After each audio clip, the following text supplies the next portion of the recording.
episode. Welcome back, everyone, to Motion and AI. I am your host, Mary McQuarrie from the Event Circle here at Deep Funding, and I'm so glad and so privileged that I get to be with you again tonight. Whether you've joined us from the first episode we had this year in January with the amazing Dr. Matthew Ickley, it was an episode that explored emergent intelligence, or whether you're just discovering this series for the first time or even deep funding for the first time, welcome. In episode one of this series, Motion and AI, we explored a foundational question. In decentralized systems working towards AGI and BGI, is intelligence something we engineer, or is it something that emerges from the right conditions? We learned about complex systems dynamics. We explored nonlinear effects and how collective intelligence might arise from distributed interactions we can't fully control. It was theoretical, it was mathematical. If you were here, you remember that Dr. Matt Ickley gave some very interesting analogies, with variables such as pressure and time and speed, and it was really fascinating learning how all of this might arrive, how all of this was deeply important for understanding how intelligence might arise, how intelligence actually moves in decentralized systems. Right. And today's episode, we are asking a different question, one that's equally fundamental but much, much practical. We want to take it a step higher, if you please. And the question is this: how does the knowledge to build AGI actually spread?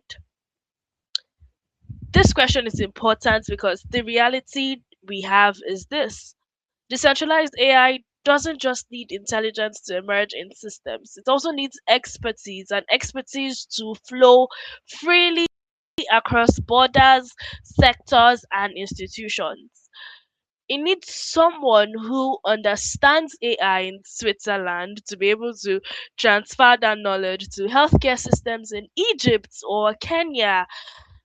It needs research developed in universities to inform government policy, military training, economic transformation. AI knowledge doesn't stay in one place, it moves, it crosses boundaries, it transforms as it travels. But does it move well?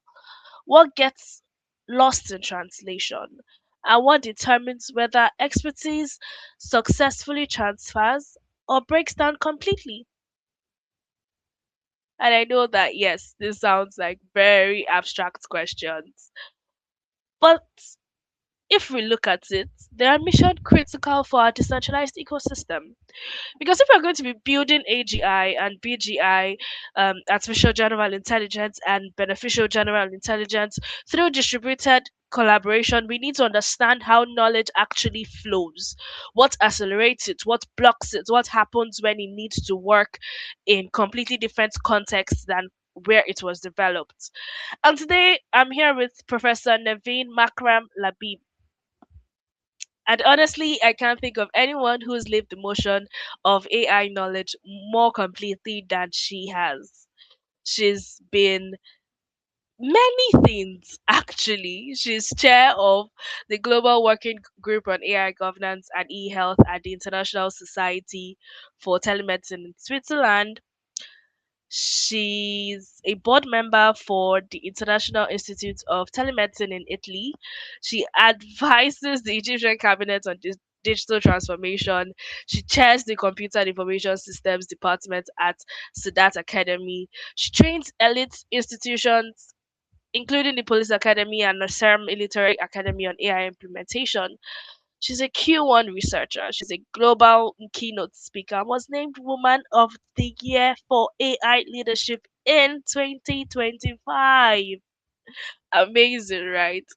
But what makes her perfect for this conversation is that she's moved AI knowledge across every boundary imaginable, from university research to cabinet advisory, from academic papers to military training, from Egypt to Switzerland to Italy to global governance frameworks, from theoretical AI to healthcare systems, security infrastructure, and economic transformation. She's seen what happens when expertise needs to cross borders, jump sectors, and work in contexts it wasn't originally designed for. She knows what translates smoothly and what breaks down completely. And so, before we get started, just a few ground rules. I will give you a warm round of applause for our lovely Professor Nevine. This is an open and supportive community. This episode is brought to you by Deep Funding, the host of this conversation and this series here on X. We encourage that we encourage you, ask all of your questions, any questions you have, and a professor would tend to them as much as she can. But we ask that while you speak, share your thoughts, ask your questions, you do so with as much kindness as possible. So yeah, we ask that you ask your questions. Just please request for the microphone, and I'd pass it right to you if you've got a question to ask or an insight to share as well. Now that that's out of the way, let's give a warm virtual round of applause to Professor Naveen. Hello, ma'am. So lovely to have you. I'm so honored that you're here with us. Thank you so much for being here.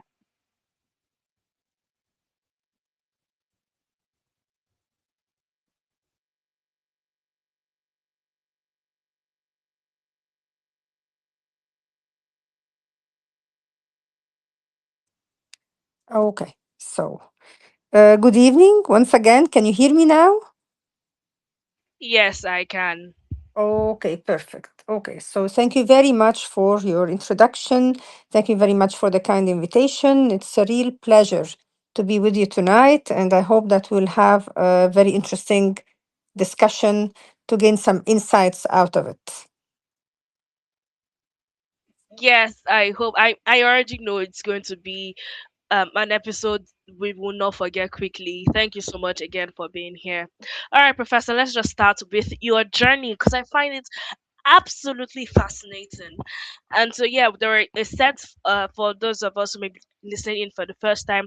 There were some pre-selected questions that we had drafted up, and we're just going to be going through that while we, wait for you to ask your own life questions. But I want to start with Professor Navin's journey.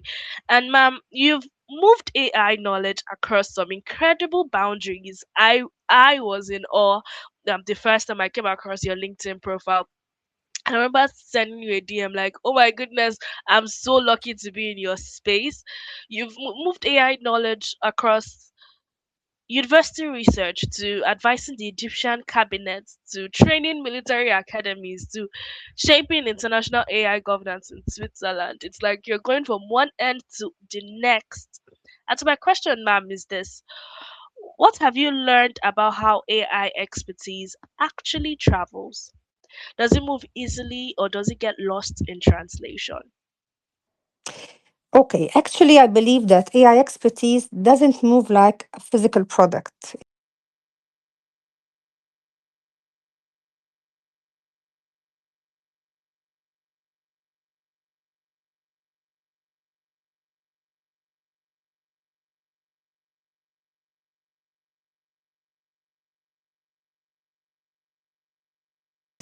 More on the value. That's the main point.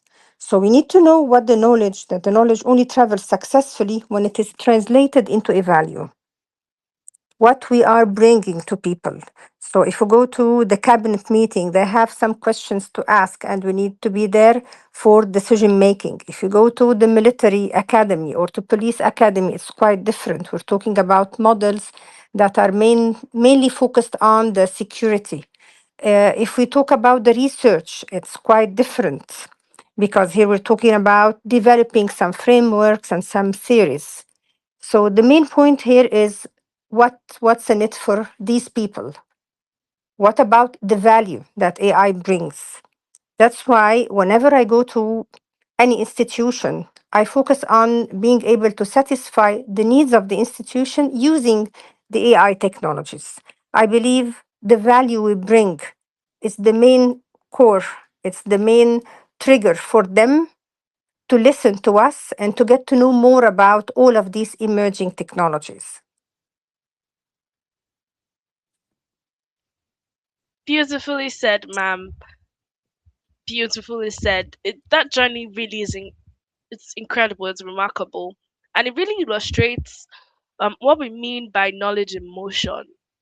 Because when I was ideating for this episode, I was just thinking about knowledge and motion, and hearing you and reading, your bio, getting to learn about your experience, I can see that you're not just teaching same content in different places. You're also actively translating expertise for different contexts. And that's something you've shared just now, how it's important to listen, how it's important to build for the people that you are working with part time, per season, right? And I think that's really incredible and very profound for us to remember that AI expertise is not a product. It's it's not something that we can literally move from place to place. There's so much that goes into it, a lot of thought and intent, but it is important work, right? And so I want us to explore a specific example. When you're advising the Egyptian cabinet on digital transformation versus teaching, say, at the police academy, versus participating in international AI governance? Is it the same knowledge or does it need to transform as it moves between these worlds? Yes, the expertise is same, but what changes as it moves? Actually, the core concepts are quite the same, but the focus changes completely. If we talk, for example, about the Egyptian cabinet, then here we're focusing on scale and or efficiency. For example, how can we make sure that AI is serving the 100 million people in healthcare, in education? That's their main focus. Whereas, for example, you just mentioned the police academy. So when I go to police academy, the focus is quite different because here we're talking about security, we're talking about privacy, we're talking about confidentiality. So we're talking actually about developing and making use and implementing AI technology, but in an ethical way. So I focus there about how we can make use of AI in surveillance, for example, without compromising the human rights. That's a main issue that we tackle every time there. You also mentioned the International Governance Work Group that's in Switzerland. And here the focus is on standards, it's on interoperability. How can we make different nations trust each other's AI systems? That's a crucial point, and that is usually our main focus in all of our forums. So the focus changes completely. Whereas, as I just mentioned, the core concepts are quite the same. Brilliant, absolutely brilliant. The transformation of knowledge as it moves, that's such an important insight, but the focus is just the same, and I think that's very profound to learn. But it makes me also think about one of the most challenging transfers, taking AI concepts to people whose expertise is in completely different domains. You are the experts, but now you're having to move that knowledge to people whose expertise are in completely different domains. You've trained the police academy, the military academy, elite institutions with their own established ways of thinking, like you've just shared. How do you do that translation? What works I and what believe, surprisingly doesn't. Yeah. okay, I believe that the key is to making use of scenario based learning. So I usually start by explaining the main terms, the core concepts of the AI technologies, but then I go to the applications. Again, these people care about getting to know more how to implement and how to get some benefits out of these emerging technologies. So we need to move away from how the algorithm works, because that's a pure technical issue, to how the algorithm decides. So it's very different because here we're trying to make the AI help us in the decision making. That's the new trend that we're actually applying in Egypt, the decision making process that is based on analytics and on predictive patterns. So I need to frame it in that way. So usually I do not go very technical. I do not go deeply in all of the technical side and the algorithm and all of this, but I need to explain how AI started, what about the benefits, the risks, how to make sure that we're using it in a nice way and in a good way. That's the AI for good. But then I focus more on the current applications and kind of a proposed roadmap so as to be able to implement all of these technologies in each and every domain. That's my approach in teaching and in training in all of these institutions. Wow, that's really lovely. I can tell easily that you are a teacher who loves her job, right? And that's sometimes really hard to find, especially when there's just so much to share and so many different kinds of learners. And again, you are dealing with people who are not exactly uh, beginners or primary learners. They're basically experts in their own fields as well, and you are bringing something completely new to them. And I really like that you've shared about scenario based um, learning. And coming as a child who, as a woman who grew up in a very African household, it was something that my mom would do, where she would, instead of making it's too complex for you, she's picking the simplest things she can find around, or people that you can know from TV, and she's trying to explain that concept. And it really just stayed with me, and I've always just valued scenario based learning because it just makes sense, especially when you're bringing knowledge to somebody in a different field from yours. And not just even someone in a different field from yours, an expert in a different field from yours. Those translation strategies are fascinating. And the point is something I would also like to explore, ma'am, the breakdown points. You've Ah, seen AI knowledge move from research to policy to implementation across healthcare, security, economics. In your experience, where does knowledge tend to break down in that chain? What's the weakest link in that chain? okay, let's say that the breakdown usually happens at the move the data to policy interface. That's a very critical issue that I witnessed in various institutions. I believe that the weakest link here is the data quality. Because when we talk about AI from a data perspective, that's what we're using now. It's not from a knowledge perspective, like what we used to use. I mean, like the expert systems, whereas by having just expertise gained out of many experts and then embedding these expertise and this knowledge in a system so as to make it like a recommender system. That was kind of the trend that started, but now we're talking about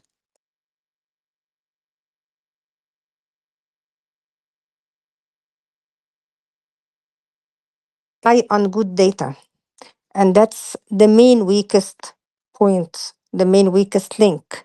We assume in academia that we have clean data, but in reality, we do not have clean data. We call it more the noisy data.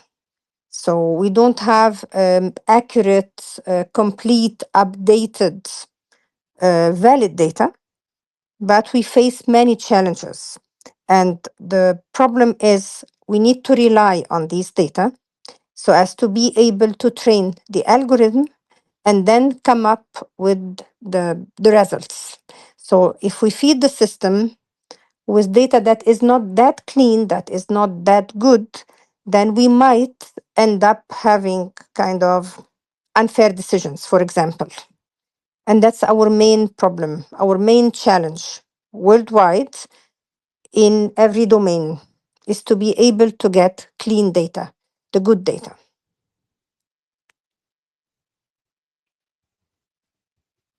Wow, those breakdown points are so revealing about what's fragile in knowledge transfer, data quality. And I feel like that has been a persistent problem in the last couple of years, how clean data is.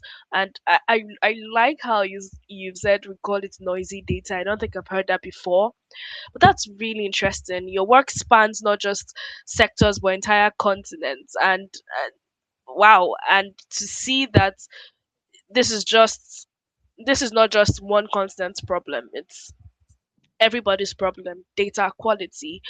And so my follow-up question for you would be this: does AI knowledge cross borders easily then? Or do you find yourself constantly adapting for different cultural and institutional contexts? Okay, let's say that AI is global by definition, but context is local. It's very different. So, for example, if we talk about the institutional context, then in Switzerland, institutions are highly decentralized, whereas in Egypt, now we're talking more about being more centralized.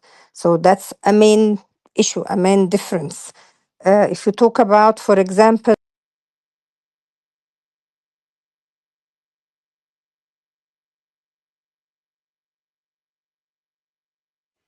Sorry, ma'am, we've lost you.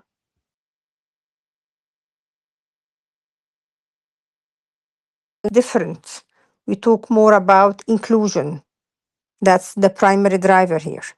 So in all of these cases, I have to adapt the ethics conversation to fit what each society values more. So here we're talking more about values. Whenever we're talking about moving across borders, then we need to focus on the main values, what counts really in each country, what counts really in each domain. Like, for example, you mentioned the military, you mentioned the healthcare. So that's what we need to focus on because, again, AI here is to make our lives better. That's AI for humanity, AI for inclusion. So we need to make sure that we are following all of these values and ethics while developing AI systems that will cross borders. Well said, ma'am. Very well said. Cultural and institutional adaptation is something that we don't talk about enough in AI. And I think Egypt's digital transformation journey is particularly interesting because it is happening, and not just Egypt, in many African countries, many Asian countries. It's happening in very different contexts from what we see in Silicon Valley or in European tech hubs. And so my question for you is this: what has that taught you about AI deployments in emerging markets? Egypt's digital journey, as you just mentioned, is very different. We started the journey with the strategy in 2016. Nowadays, we're talking about a completely different paradigm. So we're talking about some advancements that we're focusing on here by kind of link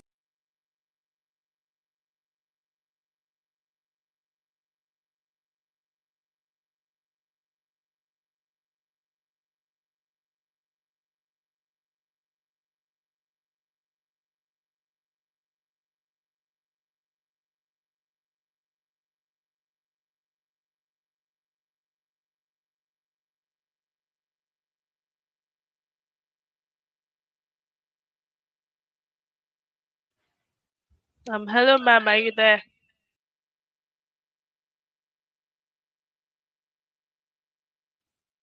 And everyone, we apologize. Let's just give her a couple of seconds, and I'm sure she'll be back up. encountering right now here. Like, for example, we're trying to make use of AI's infrastructure, not just innovation. Because in emerging markets, we need to make AI succeed to deal with the unsolved problems. If we talk about, for example, the sovereignty of language, so we will find that Europe focuses heavily on the regulations like the EU AI Act. Silicon Valley focuses on scale.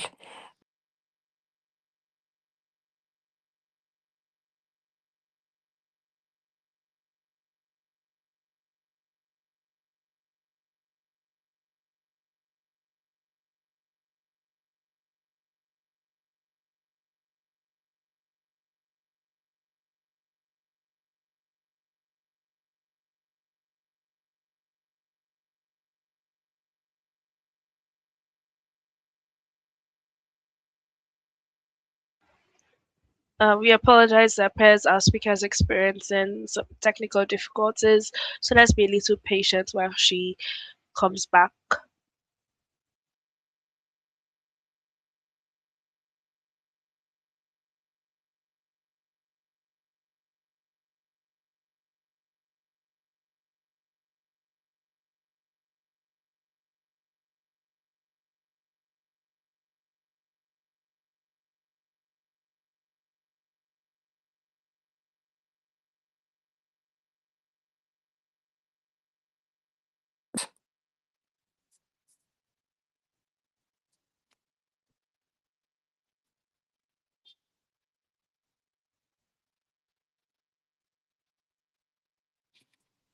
Hello, ma'am. Are you there?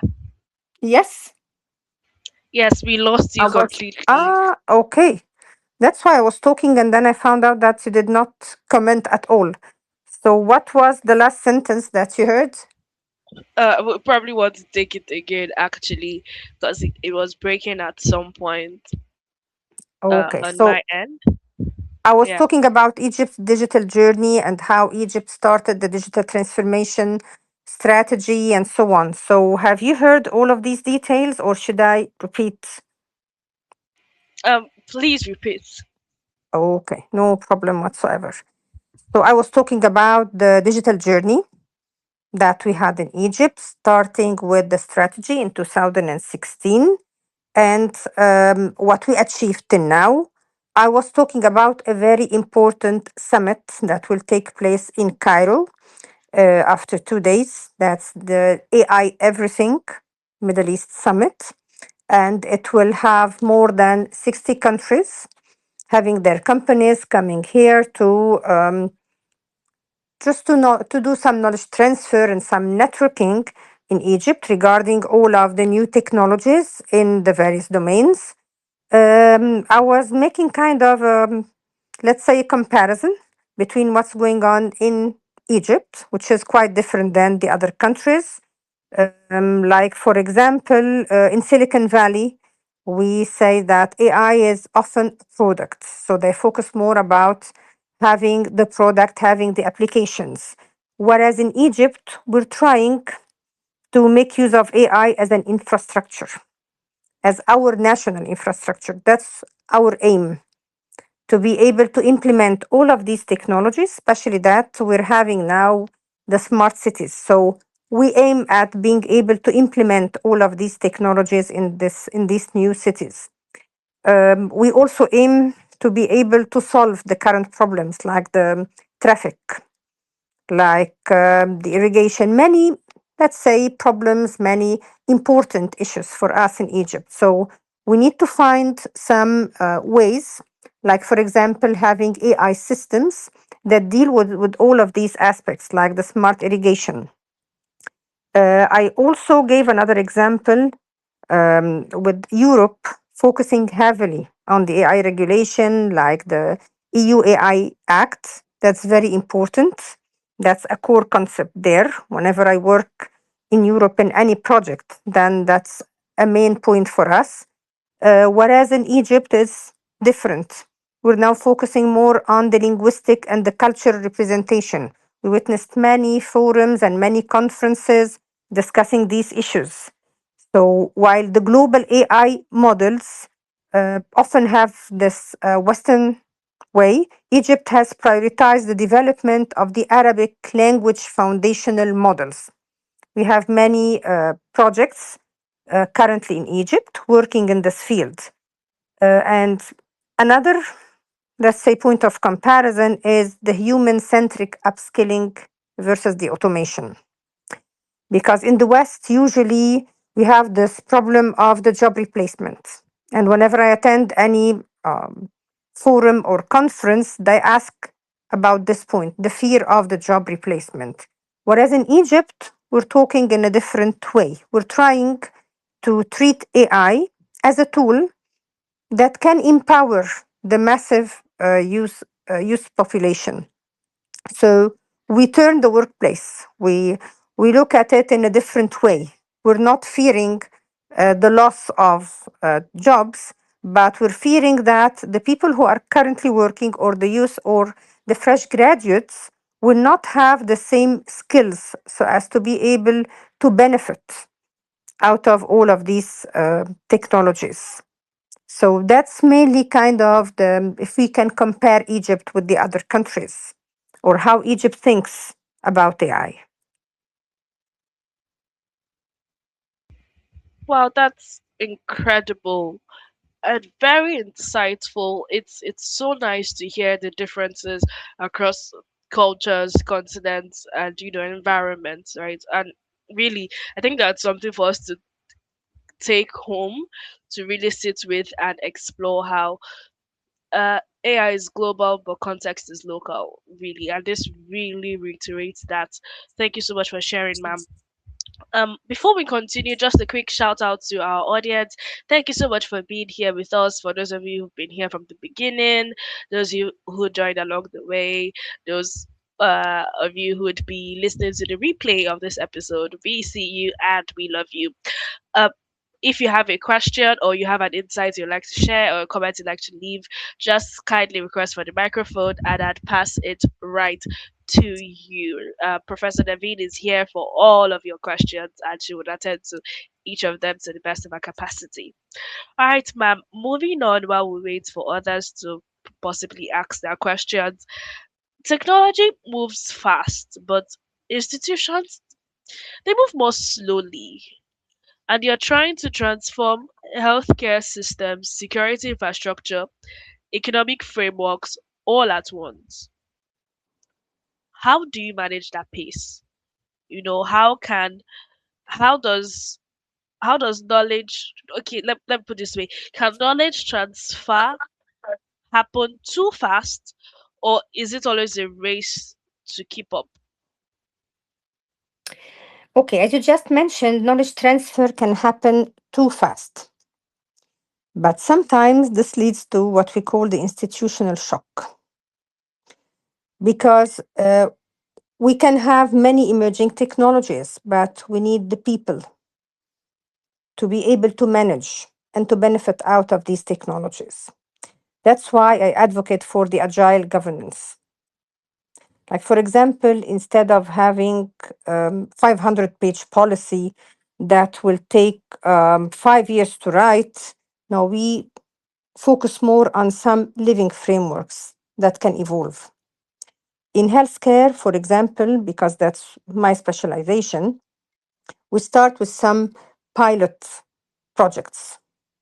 And with these small projects, we allow and we enable the institution to kind of digest the knowledge at its own pace before scaling. I believe that that's the right way to do it, especially in Egypt. So as to be able to deal with the resistance to change, so as to be able to convince people about this new paradigm shift. So we need time. We can have many very good emerging technologies, but we need, first of all, to decide which of these technologies will be really suitable. It might be a very good technology, but not suitable for this specific workplace. And we also need to come up with the regulatory framework so as to make sure that we have the tools to apply all of these technologies in an ethical, legal, and profitable manner to the institution. That's why I usually commend that we go with the agile way. We do not go straight with applying all of the technologies that arise, but we make kind of a study. We start with a pilot.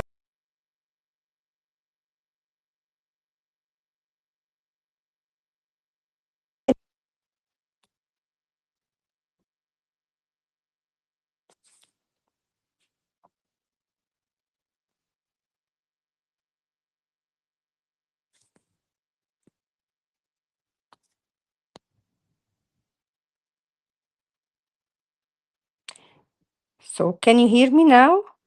Yes, we lost you for a moment. The last word you said Ah, was oof. Okay. So, what was the last thing that you we that you make heard?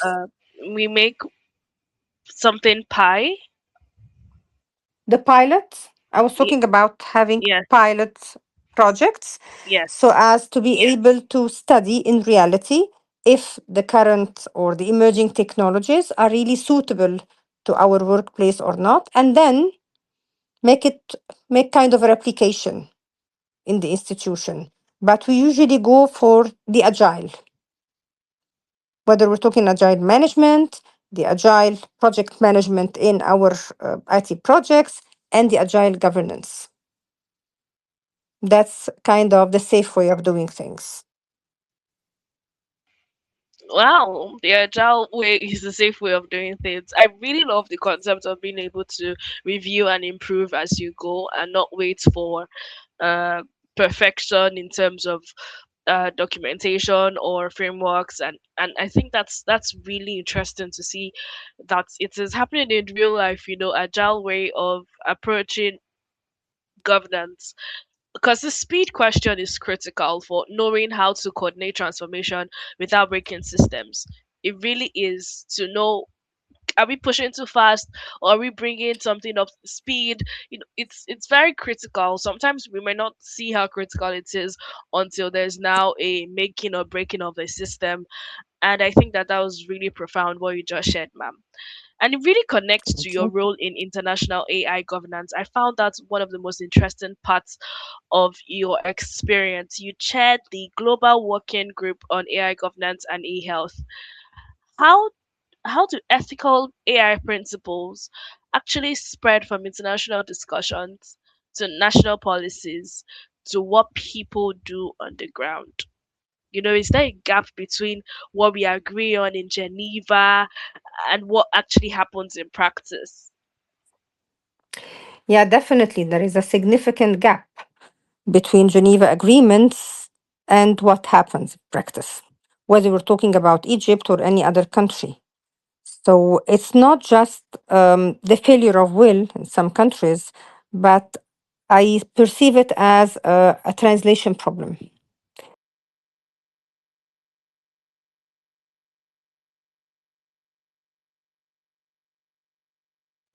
These principles and ethical guidelines in an easy way, but in reality, that does not happen. Although we have, for example, in Egypt here, the AI, the Charter for Responsible AI, but we do not have any way to impose all of these guidelines. So we can not only rely on telling people what is ethical, but we need also to add how we can make it into practice. And on the other hand, we need to tell the other people who will not follow all of these guidelines that there will be kind of a punishment. That's a gap that we need to work on. But we should start first by the awareness, making people aware of the damage that will happen when they will not follow the Geneva agreements, when they will not follow all of the ethical guidelines related to the AI technologies and their systems. That's very important because when people are convinced, then maybe they will not be that resistant, and we will be able to apply these ethical guidelines. Moreover, we need to work more on having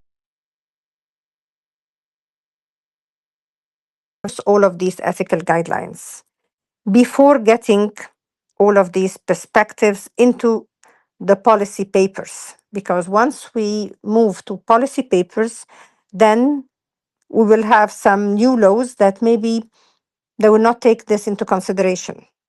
And that's very important.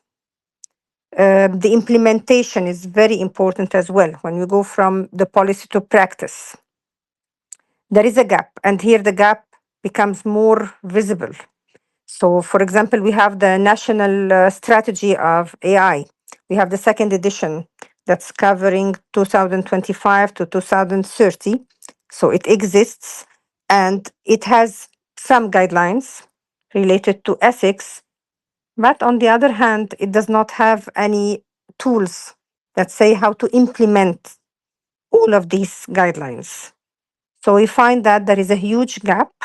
And that's why I started my working group. And that's why We're now having kind of an international advisory board to start having a forum and to discuss what we can do, whether we're talking about its implementation in healthcare, in education, when it comes to special needs, many different files that we need to tackle. But we need, first of all, to bridge this gap. Indeed, we need first of all to bridge this gap. The gap between principles and practice, we need to bridge that. And throughout this conversation, I'm struck by how much of this is about people, not just technology. Right? It's really fascinating. And I want to ask my next question this way. Digital transformation requires entire institutions to learn new ways of working, although that might not be the easiest thing to do. So in your experience, what's harder, the technical implementation or the human adaptation? Human adaptation is definitely harder. It's the hardest part of it because I believe that it's very easy to have all of the needed equipment and software and many things. So that's not the main issue. So when you go technical, things are fine. But when we talk to people, then first of all, you face the resistance to change. And this resistance to change is usually rooted in fear, the fear of the job loss or the fear of losing authority. That's a main issue for us, especially in Egypt. So you have to focus, first of all, on solving this challenge. Usually, when I apply the AI technologies while teaching, then we have this proposed roadmap and we have the challenges and the proposed solutions. And usually, that's the main challenge. So, first, in addition to the data quality challenge, the human, how you can convince the human being of to deal with these technologies. What about the fear of losing authority, as I just mentioned? What about the fear of losing their job? Many questions arise when we start this deployment. That's why we do not just deploy the AI, we need to coach the culture. And usually it takes more than 80% to do so. The technical part usually goes fine, even if we face some problems, let's say, or some issues. But the human adaptation is definitely the hardest part in any of the IT projects. Wow, very insightful. Thank you so much, Professor, for sharing that. The human part is usually the most hardest. Um, just a quick shout out again to our audience. If you have a question for Professor Naveen, now is the time to ask. Request on microphone, and I'd pass it right over to you, and you can ask your questions and satisfy that curiosity. But Professor Ma'am, as we wrap up, I really am thinking about how the human element is honestly the most complex variable, and we see it everywhere. When it has to do with people are usually the hardest part of the equation to solve. So as we wrap up, I want to connect this back to our ecosystems mission. We are working towards decentralized AGI and BGI, which means knowledge transfer becomes even more critical. Based on everything that you've learned moving AI expertise around the world, what's your advice for ensuring beneficial AI knowledge reaches the people and the places that it needs the most? Okay, out of my experience in this field, out of attending many forums and discussing many issues, I believe that we should focus on some specific aspects, like, for example, building the linguistic and cultural bridges. Because AI is not just about having a code. No, we're talking here about the cultural bridge. My advice here is to focus on the models. If we're talking about Egypt, for example, we need to focus on the foundational Arabic models. because expertise will not reach people if it requires them to translate their culture into another language first. That's an issue that we face here in Egypt.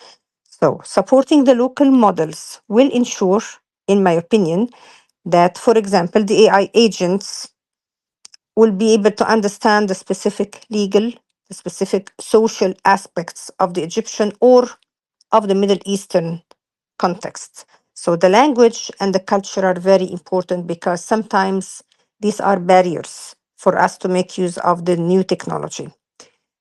We need also to prioritize the agentic literacy over the coding skills because now with the new trends in AI, we're no more talking about to learn code, to learn programming, but to learn more the algorithm, how the algorithm works, and to be able to deal with the agentic AI.